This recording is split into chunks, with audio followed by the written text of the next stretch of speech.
কই কই কই আমার উত্তরবঙ্গের আপুরা এবং ভাইয়ারা কই। আমি উত্তরবঙ্গের মানুষ না হয়েও আমি উত্তরবঙ্গের এই শাকটার প্রেমে পড়ে গিয়েছি। প্রতি বছরই আমার এই শাকটা খাওয়া হয়। এই শাকটার কথা আজকে হঠাৎ করে মনে পড়ায় বাজারে টুপ করে চলে গেলাম। এই শাকটা সাধারণত সব জায়গায় পাওয়া যায় না। এই যে দেখেন, দইয়াটি শাক নিয়েছে 60 টাকা।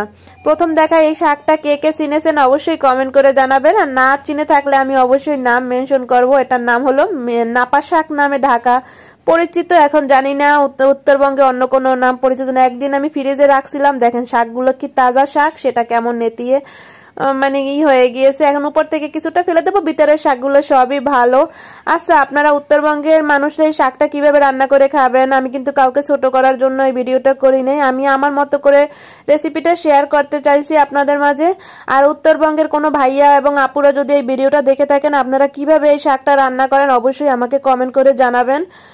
এই যে দেখেন শাকটা কত সুন্দর, শাকটা একটু লোদা লোদা, কিন্তু রান্না করার পরে একদম সুন্দর হয়ে যায়, কোনো লোদ লোদ ভাব থাকে না। শাকটা ভালো করে ধুয়ে পরিষ্কার করে কেটে কুটে একদম সুন্দর করে আবারও ধুয়ে নিলাম।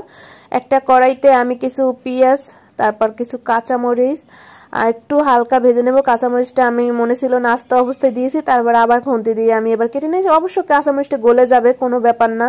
আচ্ছা, আপনারা কে কে এই শাকটা খেয়েছেন আমাকে অবশ্যই কমেন্ট করে জানাবেন, এটা কার কার পছন্দের।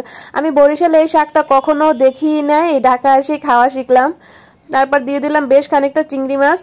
আপনারা উত্তরবঙ্গে যারা আছেন তারা কিভাবে রান্না করেন সেটাও আমাকে অবশ্যই কমেন্ট করে জানাবেন। আমার ভিডিওটা যদি কোনো উত্তরবঙ্গের আপু এবং ভাইয়াদের কাছে গিয়ে পৌঁছে থাকে অবশ্যই আমাকে জানাবেন, আমি নেক্সট টাইম সেই রকম ভাবে চেষ্টা করব। তারপর শাক ওইটা একটু আমি যেভাবে শাক বাজি করে ঠিক ওই রকম ভাবেই বাজি করলাম এই শাকটা। আমি ওই পেঁয়াজ কাঁচামরিচ আর চিংড়ি মাছটা একটু ভাজা ভাজা করার পরে তারপর শাকটা দিয়ে লবণ মাঝখানে দিয়ে আবার শাকটা আমি শাকের ভিতরে ছোট ছোট 2টা আলু দিয়ে নিয়েছিলাম। শাকটা একটু তারপরে এই যে কিছুক্ষণ ভেজে নেওয়ার পরে এরকম শাকটা একটু লোদ লোদ হলো। কেমন হলো ভিডিওটা সবাই জানাবেন। আল্লাহ হাফেজ, আসসালামু আলাইকুম।